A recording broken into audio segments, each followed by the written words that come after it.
Hi, folks. Chris Voss here from the ChrisVossShow.com, the ChrisVossShow.com. Hey, we're coming here with another great podcast. We certainly appreciate you tuning in. Have I ever told you that? Wait, every show?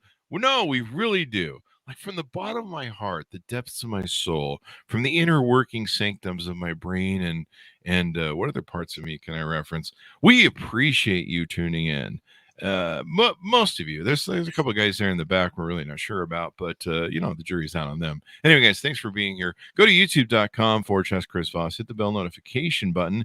It's that button that makes you feel so special when you hit it, makes you feel like you belong to something much bigger than anything, really. And the beautiful part is when you hit that button, you're never judged by the Chris Voss Show. So it's very different than your family. So there you go. Plus, we always love you. If you've seen your family, you know what I'm talking about. Anyway, guys, go to goodreads.com/Chris Voss and see everything we're reading and reviewing over there. All the groups on the Facebook, LinkedIn, Twitter, the TikTok, and whatever the hell new things the kids are playing with these days. Go see us over there. Anyway, guys, we have a brilliant author on the show. He's written a book that just came out October 12th, 2021, called Desperate: An Epic Battle for Clean Water and Justice in Appalachia. His name is Kris Maher, and he's going to be talking to us today about his amazing new book. He's been a staff reporter for the Wall Street Journal since 2005, writing about environmental issues, coal mining, labor, regional economics, and other topics. He's reported on the Flint water crisis, PFAS,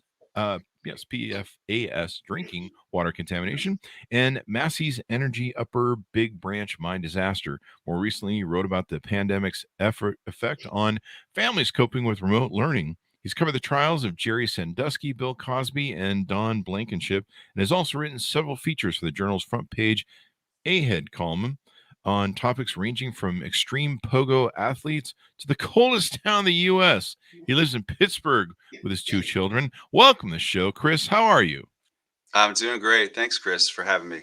Good. Really, appreciate your interest in the story and the book, and love your show. So it's great to talk to you. There you go. It's wonderful to have you on. And I guess my first question should be: are you a Pittsburgh Steelers fan?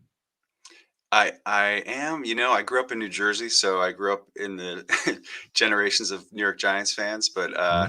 I had no choice once I came here to Yeah. turn to the black and gold. Yeah. Well, as long as you didn't say the Jets. Anyway, I'm just kidding. I love the Jets. Wait, are they still a team? Anyway, guys. Wow, that was really rude of me. We just lost the Jets crowd. Damn it. So Kris, what motivated you to write this book? Oh, give us your plugs first, actually. You can just Oh, give us both at the same time. A double yeah. serving, if you will. So you can find me on Twitter at it's Chris_Maher, and it's Chris with a K. It's KRIS_MAHER. So you can find me. My website is chrismarauthor.com. And then trying to think where else you can find me. Instagram, chrismar_official, which is the official handle for that. Awesome. So yeah, thanks again for having me on. And so this story is, just to give an overview, it's about these four communities in southern West Virginia and Mingo County that had this undrinkable well water for years and years. The water was really awful. It was black and gray. It was brown. It smelled like diesel fuel or The diesel chemicals. fuel. Yeah, Mm. not something you want to have in your glass in the kitchen, or do your dishes or your clothes or take a shower. Mhm. So they were really struggling for years. They were unable to get the county and the state to help them get a municipal water line. The nearest industrial site was this coal processing facility owned by Massey Energy and its subsidiary, which is, its name was Raw Sales and Processing. And the company had denied that it affected the wells at all. So finally, the people turned to an environmental lawyer. His name is Kevin Thompson. And that was in 2004. And that kind of got the whole story started.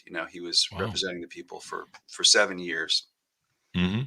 Uh, Mingo County, West Virginia. yeah. So Mingo County, it's it's in the very southern part of West Virginia, right along the border with Kentucky.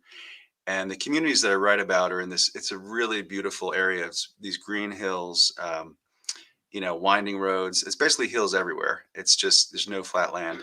And I wrote about these 4 old coal mining communities. 2 of them are in these hollows along creeks, and they sprang up in the early 20th century to house coal miners, and there's still these really small, remote communities. So yeah, Mingo County. It's about 90 miles, an hour and a half south of Charleston, and I love driving down there, and I always feel like I'm heading to some place that's just disconnected from civilization in a way. It's an entirely other place down there. It's really sad. My mother is a coal miner's daughter from West Virginia. I went there as a child, I think when I was 4 or 5. Beautiful place. And the Appalachians have just really, the people there have just really taken a hit with, uh, you know, their lives, jobs, all that sort of stuff. Now, it was Donald Blankenship. Was he part of this whole thing? Yeah, so he is a major figure in the book and in this story because he was the CEO of Massey Energy.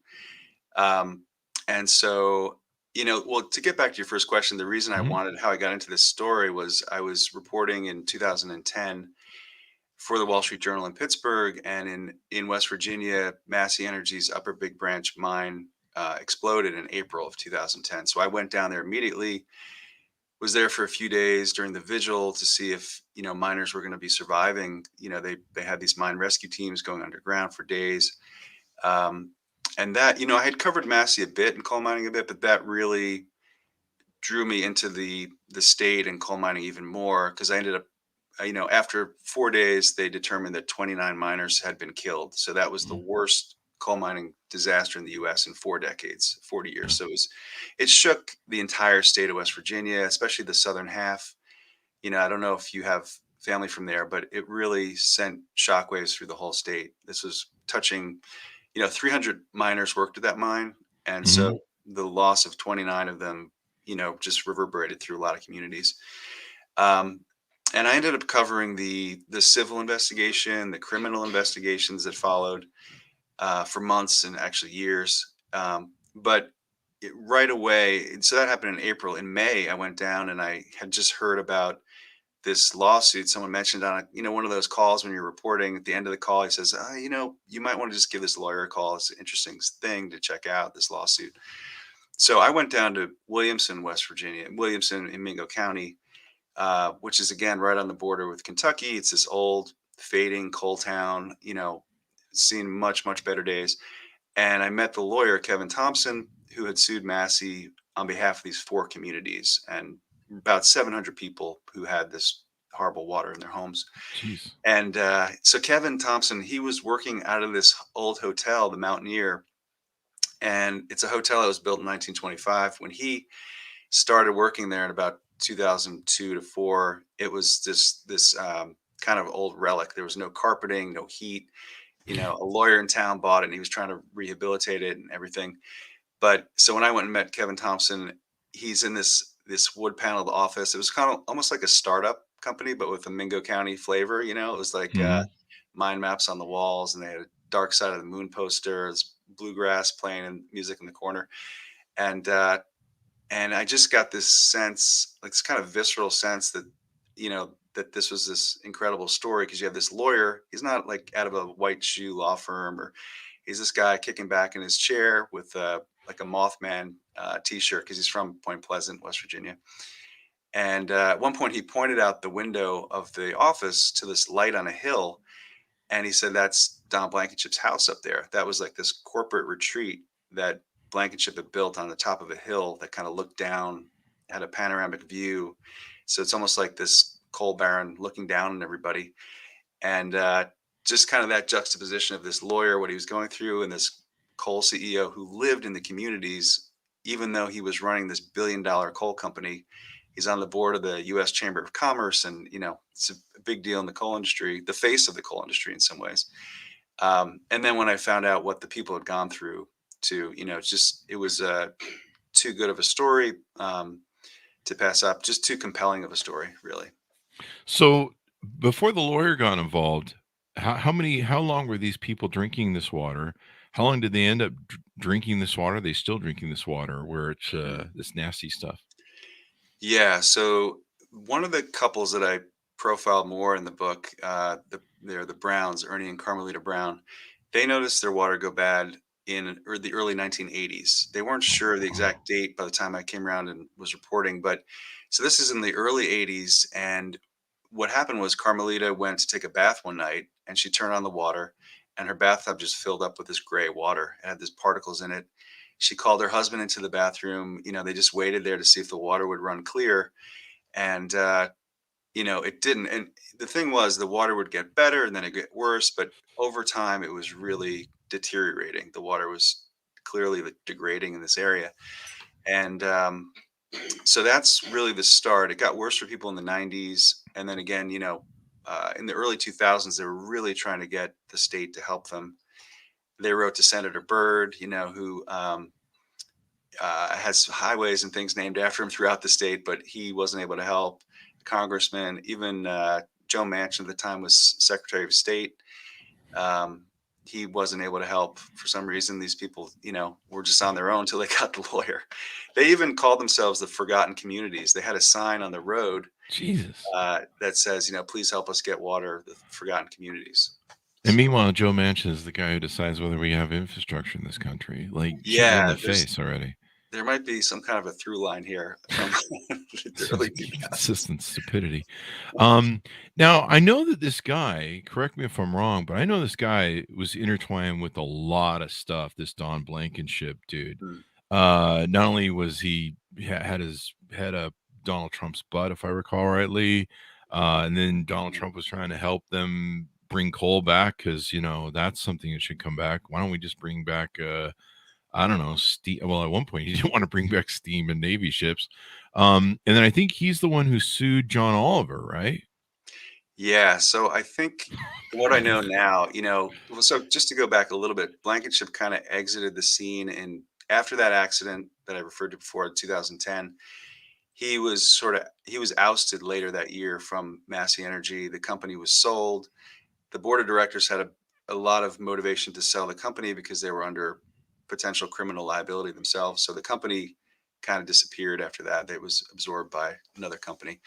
But and Don Blankenship was indicted in 2014. He was convicted and he was sentenced to prison. He served a year in prison for violating mine safety laws, which is a misdemeanor.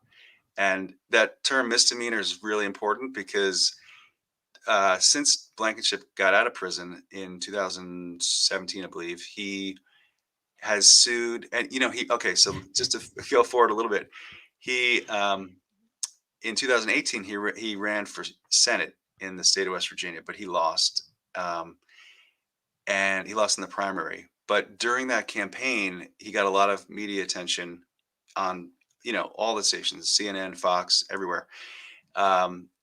And so he was referred to as a felon sometimes. And I want to make clear that I'm saying he was convicted of misdemeanor because he ended up suing about 100 media outlets and personalities for $12 billion. $12 billion. Yeah. He and loves that's doing ongoing. That's ongoing. So from what I understand, he's very involved in pursuing that lawsuit right now.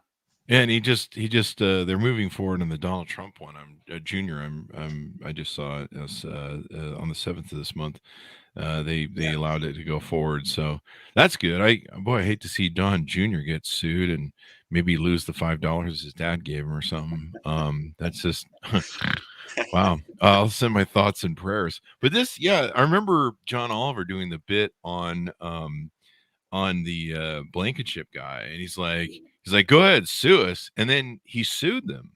And then finally, I guess when his companies filed bankruptcy, so why don't these guys so you tell the story of how this unravels, but why don't these guys have like a normal water system, like, I don't know, some counties do, where you have some sort of filtration suburbia city setup? I don't know. Yeah, so it's a really great question because there's still a lot of well water in this area, and I mean throughout the country there's lots of people relying on residential wells. But just to lay out the geography a little bit, so there's the city of Williamson, which is where that hotel was and the courthouse. And there's actually a building called the Coal House, which is made of 65 tons of coal. The entire Mm. building, it's kind of a cube shaped, and it's where the local Chamber of Commerce has its offices. There's a hotel, coal house, courthouse.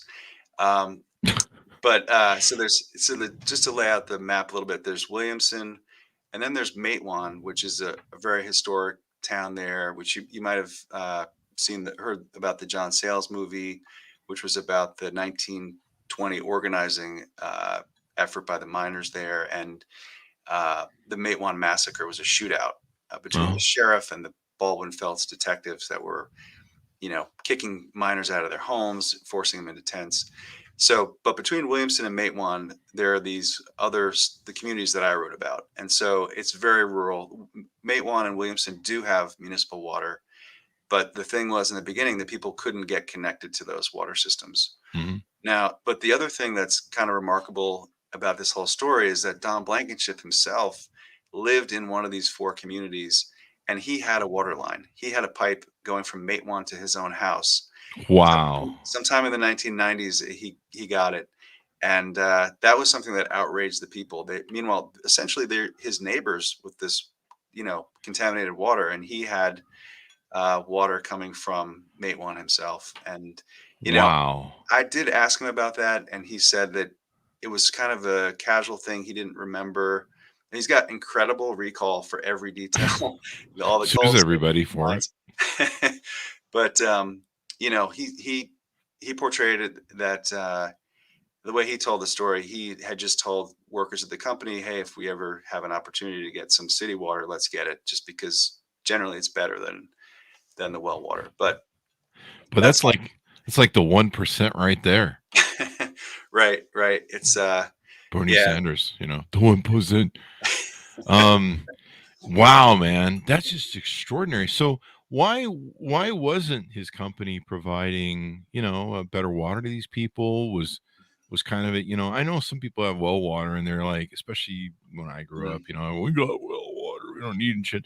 Was this stuff showing up in their well water? Was it showing up in the city, whatever water he was providing, or how was this? How was this getting into their taps? So, well, they had to really figure that out because that was Kevin Thompson, the environmental lawyer's main job. Really, was to figure out what happened to the water. There's this mystery. The water's underground. What happened underground? The company. So, just to give a little more background, so the subsidiary coal company, Raw Sales and Processing, what they did there was process the coal, which means they cleaned it. And there's this one green building, which was incredibly complex inside, but the coal goes through there and it's got to be broken up into the right size. It's got to be run through this water. And so in the end, what you're left with is this, what's called slurry. It's this black sludge, and you've got to store it somewhere. So, a lot of companies build these impoundments, these giant lakes where they just store it for years and years. But it turns out what this company was doing was injecting the slurry into the abandoned mines. So in this area, coal has been mined for over 100 years. And so by the 80s, most of the mining was done, although there were some active mines still. And they would just run a pipe through the hills, stick it into they drill a borehole down, put the pipe in there, and then they just run it down there until it's shot out, the black water shot out, which is a violation. Crap. That's an environmental violation, by the way. But and so, where was the EPA during this whole time? Yeah, so that's a really great question because it turns out that in the 1980s, the state regulators were really upset with the company doing this because they initially did it without a permit. Then the state said, and the company said, it's going to cost jobs. If we can't do this, we're going to have to shut down. And, they copied the governor on the letter they wrote back, and it was a whole back and forth. There were a lot of violations of how the slurry was handled at the time. But at one point, the state said, okay, fine, you can go for 6 months. We'll give you a limited permit, 6 months, and you got to build this impoundment to store it more safely. But in the end, the company just blew past that deadline, and they just sort of kept doing it every month. And they had these detailed reports. They'd inject 20 million gallons a month down to the hundredth of a decimal place. They record it. But that was kind of all lost in the early 2000s, when the people again were trying to get the water and figure out what happened. All that injection was sort of forgotten about. And it took Kevin Thompson digging through files. And actually, there's a point where a guy that Kevin hires, his name's Jack Spadaro. He used to work for the federal agencies that regulate coal mining. And someone tipped him off and said, "Hey, there's some documents here you guys want to know about. They're going to throw them out, so come and get them." So they went and got this series of files, and it showed.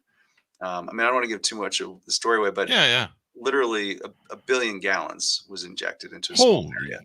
crap. So, yeah. So it was, but it took all this digging by Kevin, the lawyer, to Wow. unearth all that. This is extraordinary. A lot of your reviews and a lot of people that have written about it, they're like, this reads like a novel because it's so, Mhm. truth is stranger than fiction, but it's insane that it's for real.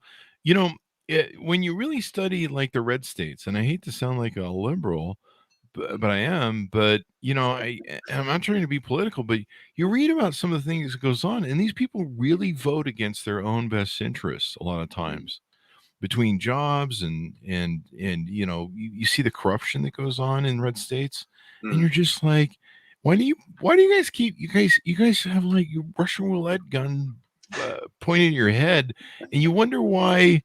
But this is why they love low education, these states and everything else. This is in the area too where the Hatfield McCoy feud still is that true? Yeah. So that was like another reason I wanted to tell this story, is because I really was interested in how the history and what people had to deal with coal companies over 100 years, like how that resonates today. So Mhm. people, and the Hatfield McCoy feud did happen in this area, but it's often portrayed as like these just outlaw hillbillies, this blood feud. They're illiterate. They're just they're not gonna go to the courts. They're gonna just shoot each other.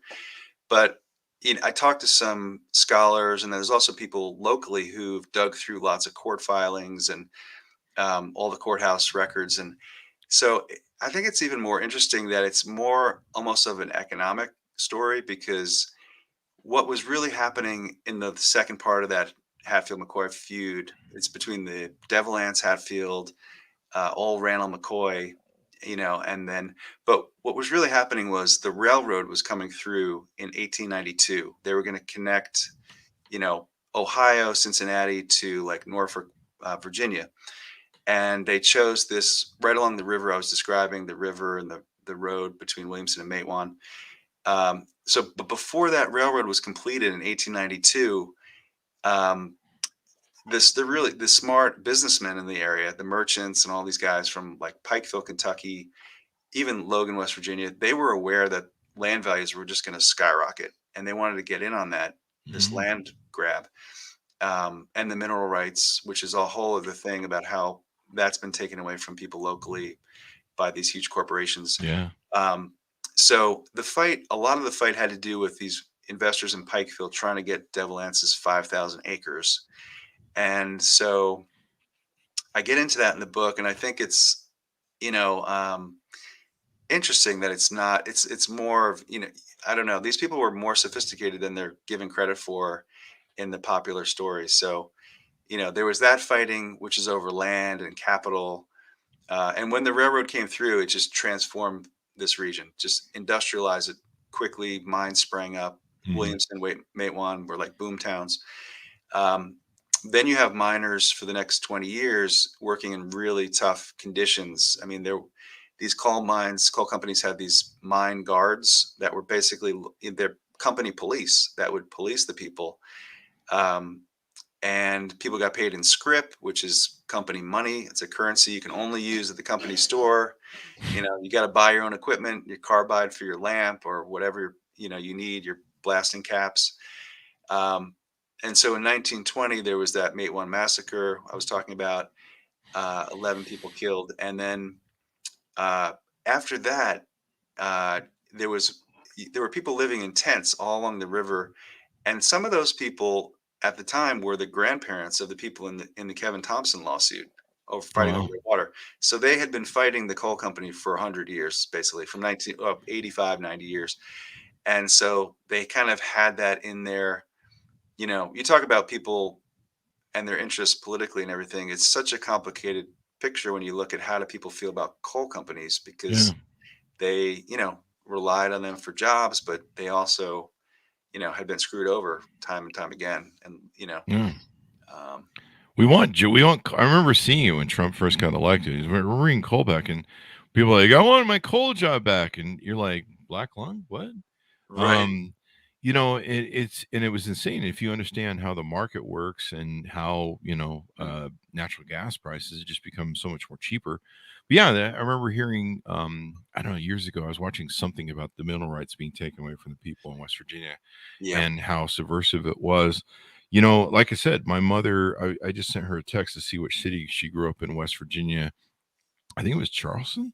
Okay. My my grandfather was a Teamster recruiter or boss, or something local in the area. I know he hopped around; they moved around to a few different places, but they were for coal miners. And then somebody we had on the show in the last year or so told me that one of the things they used to do when a coal miner died in the mine, Mm. a lot of times they couldn't recover his body, or it wouldn't come up out of the thing. And but then they would throw you out of the housing. They'd throw the wife and the kids out of the housing. They'd be like, Yeah. hey, your husband died, so he can't pay the bills anymore, so you got to get out of the housing. And it was like crazy. I didn't know about the script thing with the Y- money. Yeah. Wow. So, yeah, a Jesus. couple things. Like one thing about that directly is one of the guys, one of the people on the lawsuit is a pastor from one of the communities called Rawl, Rawl, and there's an old like white church at the top of this hollow, and that's his church, and his trailer's right there. His his grandfather had worked for the mines in the 1920s, and he was injured twice. And just like you said, like the second time, he almost was killed both times, but they just after the second time he was injured, the company let him go, and he had nothing. I mean, no Wow. benefits, no, and the wife, his grandmother at the time, had to really, just survive, find a way to survive. Yeah. Um, but one other thing I wanted to just really quickly say, you mentioned Trump, and I do think like I don't get into politics in the book, but I've noticed in my reporting recently that the attitudes are changing about coal, and I think more people are recognizing that coal is not the future of the Mhm. state. And I think actually part of that comes from just the fact that Trump was in office and he made those promises, and he actually, had some policies that were intended to help coal. But the fact is that everything he did not help. It did not slow the loss of production or loss of jobs. So I think that kind of gives people more of a sense like, okay, it's not a political thing. It's like you were saying, natural gas, and Yeah. it's economic. I was just reading today that there's a bunch of people that are taking up that $10,000 bounty to move to West Virginia that are like tech out they're not working in the office. But that doesn't help these people. I mean, these people need some real help. I mean, because uh, correct me if I'm wrong. I mean, there's not like if you lose your coal job, there's not like a lot of other jobs in the area, right? Right, right. Yeah. I mean, there are a lot of groups that are trying to diversify the economy. And I think that Hmm. is the answer, because that was the big problem for the state and this southern half of it, is that Yeah. there's this mono economy. You only had coal and everything relied on that. So now they're trying to do some farming or, tourism.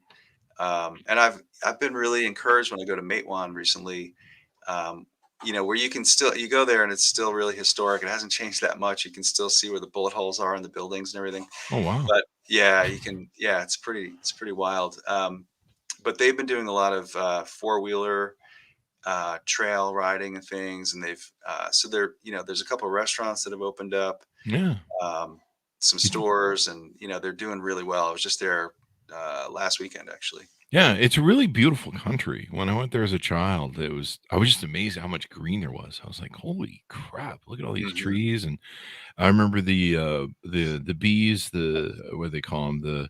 The lightning bugs, lightning Yeah, bees, yeah. the lightning bugs.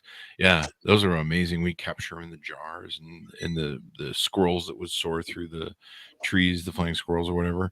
Yeah. Just beautiful country. Yeah, you would think they could make like, I don't know, some hunting retreats there or some sort of, Yeah. something out of something. But yeah, it's really sad. I won't ask you how the book ends since it reads like a novel, and we'll keep people in suspense for that. Anything else you want to touch out or tease on the book before we go? So yeah, just thinking right now that well, just to give people a sense of what the people in the communities went through, it was 7 years of litigation. They'd already been living with this water for years. Then the lawsuit comes, and they have a lot of hope, especially in Kevin Thompson, and um, but they had to fight for another 7 years, and they really went Jeez. through a lot of things because there were these trial dates were set, and then there'd be a delay, over and over again. And so at one point, the judge on the case, he's the only county judge in Mingo County. He ordered Kevin Thompson to bring all 700 of his clients to the courthouse on like 3 days' notice. Some of them lived on the West Coast, some lived in Kentucky, and they don't have, Florida, I think, was a person too. They don't really have the means to just get on a jet and fly there. Yeah. And the judge said, you brought this case in Mingo County. We're going to try it in Mingo County. If they're not here, they're going to be kicked out of the case. So there's a bunch of dramatic moments like that. So Kevin Thompson and his staff were working for 3 days straight, no sleep, to try to get all these people. It's not even that easy. The people who are local, to get them on the phone, or you got to drive up in the hollows and stuff. Um, and so they had this marathon day. And the courthouse wasn't big enough for all the clients, so they had to get this field house, this big gymnasium about a mile away, and shuttle people back and forth. And this went on all day. The courtroom was hot. One person passed out, had like a diabetic seizure. I mean, there were people on oxygen tanks, because they're not they have health issues.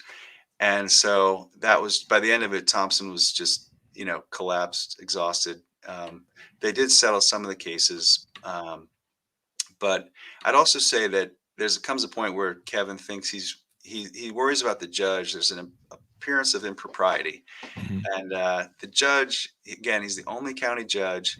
Every day he has lunch in the sports bar in Williamson with his friends and his appointees in the county government, in a table in the back of the room, and they kind of run the county. And so Kevin decides he's going to recuse the judge, get him kicked off the case. And that's a whole thing where living in Williamson is tough enough for an environmental lawyer. And Yeah. he, at one point, Kevin has to actually flee the city because the sheriff tells him, "I can't protect you anymore." Holy moly. Yeah, there's some dramatic moments. I mean, that's called the Exodus in the book. Holy crap. The corruption. I mean, this has got all the making. This is going to be a great movie. This is going to be better Thanks, than man. that Brockovich movie. I mean, that was a great movie too. I think it's one of Yeah, some it's a Oscars. great movie. But this has got, wow. I mean, it really is like a novel. It's like I was reading the bio on it. I'm like, wait, is this a novel or is this nonfiction? But Right.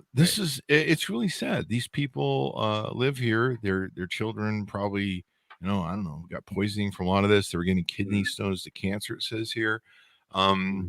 There's a real human trauma, a human loss here that's damaging. And you would think that in 2021 or at least the 1990s we would advance a little bit, but Mhm. it's not getting better. We were talking in the pre-show in the green room about how there's another outbreak in some other town in Michigan about bad water again. Mhm. Right. Yeah. I mean, so and I think you mentioned the infrastructure bill earlier. Hmm. So there's in that bill, there's about $50 billion to address water Wow. infrastructure across the country. But yeah, you mentioned that town in Michigan, Benton Harbor. There's an estimated 6 million to 10 million lead pipes in the country, and I don't think people really ever they don't really know where they're buried, because I remember covering Flint. At one point in Flint, they were trying to figure out where are all the lead pipes in the city. They had these paper note cards that they had to flip through, these decades old cards with like penciled writing to figure out where the lead was. So yeah, I think there's a recognition. I mean, this infrastructure bill shows that it's not only lead too. There's about 10 billion for this PFAS. That's the chemical Mhm. used to make Teflon and everything, which they're finding in thousands of water systems around the country. Yeah, I don't know where I picked it up, but I was listening to something about how long PFSAS stays in people's bodies or something like that. And it's Exactly. really scary. And I can't remember where I was hearing this. I must be going insane, but I collect a lot of data, and I think I was watching a video and it started playing something else, and they were talking about how long it stays in people's body, how damaging it is, and how at one point the PFSAS Teflon stuff, they were told not to use it, but they kept using it or something. It was like the Foster Grant sort of stuff that you heard about.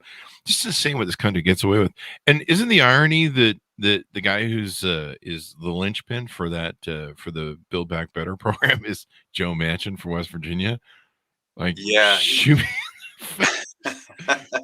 he does seem to be threaded through this whole story Yeah. with infrastructure and yeah. Meanwhile, I saw him on the other day on his expensive boat. I guess some people were protesting, and he had like some I don't know $500,000 boat or something he's on, just like telling them to f off. And Yeah, it's called Almost Heaven. That's the name of the boat. wow, West Virginia. He's probably the one who killed John Denver. Wait, can I say that on there? Anyway, I'm just kidding. That's a bad John Denver joke. Is it too soon? My grandmother and my mom are gonna hate me for that joke. They love that song. But no, my apologies to John Denver fans everywhere. On the other hand, my apologies are not to Jets fans. You're 1-4 this. You're 1-4 this year, so you still not are a football team. My apologies to who's the guy? Joe Namath. Was it Joe Namath? Yeah. Sorry, Joe. Anyway, enough apologies for that. Chris, it's been wonderful to talk to you today. Give us your plugs on the book so people can order it up and find out more about you. Great, thanks, Chris. It's what's called Desperate: An Epic Battle for Clean Water and Justice in Appalachia. It's on Amazon, Barnes and Noble, indie books, local bookstores. So yeah, There pretty you much go. everywhere. Yeah, thank you. And to correct me, is it Appalachia or Appalachia. Appalachia? So Yeah, I've been pronouncing it wrong this whole time. I think I was from the area. I'm just kidding. Now I've lost that crowd too. All right. Well, thank you very much. We appreciate it, Chris. Thanks for being on the show. Thanks so much. Really appreciate it. There you go. And to those of you who are still left listening, please go to youtube.com/Chris Voss, hit the bell notification button. Go to goodreads.com/Chris Voss, and you can see all the stuff we're reading and reviewing over there, including my new book. Also go to Facebook, LinkedIn, Twitter, Instagram, all those crazy places those crazy kids are playing. Pick up the book, October 12th, 2021, Desperate, an epic battle for clean water and justice in Appalachia. Appalachia. All right, I need to work on that. That's what I'll be doing after the show. Thanks for tuning in, everyone. Be good to each other, and we'll see you guys